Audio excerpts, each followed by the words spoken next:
मेरी फर्टिलिटी अच्छी है या कोई प्रॉब्लम है? अगर प्रॉब्लम है तो उसके कोई लक्षण है या नहीं?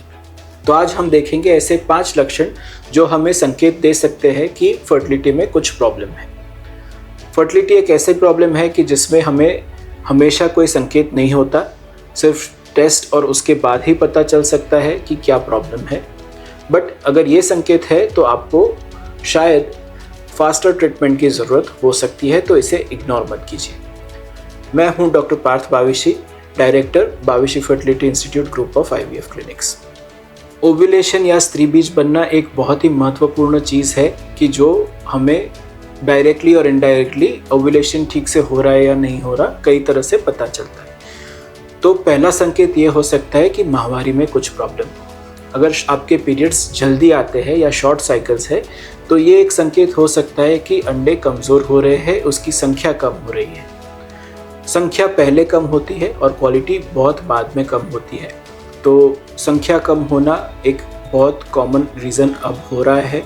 दिन प्रतिदिन उसकी संख्या हम देख रहे हैं कि ऐसे पेशेंट्स की संख्या बहुत बढ़ती जा रही है। तो अगर आपके साइकिल शॉर्ट है, 25 दिन से जल्दी आते हैं, तो ये एक संकेत हो सकता है कि कुछ प्रॉब्लम है। हालांकि सब कुछ नॉर्मल हो, ये भी पॉसिबिलिटी होती है। दूसरा लक्षण ये हो सकता है कि आपकी माहवारी इरेगुलर हो। अगर आपकी MC इरेगुलर आती है, टाइम पे नहीं आती है, कभी दिन चढ़ जाते हैं, कभी दिन कम रहते हैं, तो ये हमें संकेत देता है कि स्त्री बीज बनने में कोई तकलीफ़ हो रही है। तो इसके कारण हार्मोन प्रॉब्लम्स जैसे PCO, PCOD, थायराइड डिसफंक्शन या फिर लो एग काउंट, ये सब हो सकते हैं। तो अगर पीरियड्स इरेगुलर है तो ये भी एक संकेत है कि फर्टिलिटी में कुछ प्रॉब्लम हो सकता है। तीसरा लक्षण ये है कि अगर आपको पेन होता है पीरियड्स में, अगर पीरियड्स आने के पहले पेन होता है या पीरियड्स के दौरान बहुत ही ज़्यादा पेन होता है, तो ये भी एक संकेत हो सकता है कि आपको कुछ गायनेक प्रॉब्लम है या ऐसी प्रॉब्लम है जो आपकी फर्टिलिटी को कम कर सकता है। तो इसमें कॉमनली एंडोमेट्रियोसिस स्पेक्ट्रम प्रॉब्लम, मतलब कि एंडोमेट्रियोसिस, एडिनोमायोसिस, ऐसी प्रॉब्लम्स हो सकती है कि जिसके कारण आपको पीरियड्स में पेन हो। एंडोमेट्रियोसिस एक प्रोग्रेसिव डिजीज़ है, तो अगर उसका अर्ली डायग्नोसिस और अर्ली ट्रीटमेंट करते हैं तो आपकी फर्टिलिटी प्रिजर्व होने का चांसेस बढ़ सकता है। चौथा लक्षण ये है कि आपको इंटरकोर्स के दौरान पेन हो।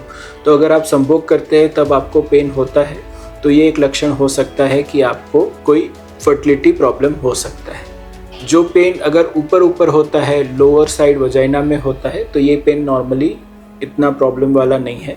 पर अगर आपको डीप पेन होता है, जैसे लोअर एब्डोमेन में या बैक में पेन होता है, तो ये संकेत हो सकता है कि आपको कोई प्रॉब्लम है, जैसे कि एंडोमेट्रियोसिस, जिसके कारण आपको प्रेगनेंसी रहने में दिक्कत हो सकती है।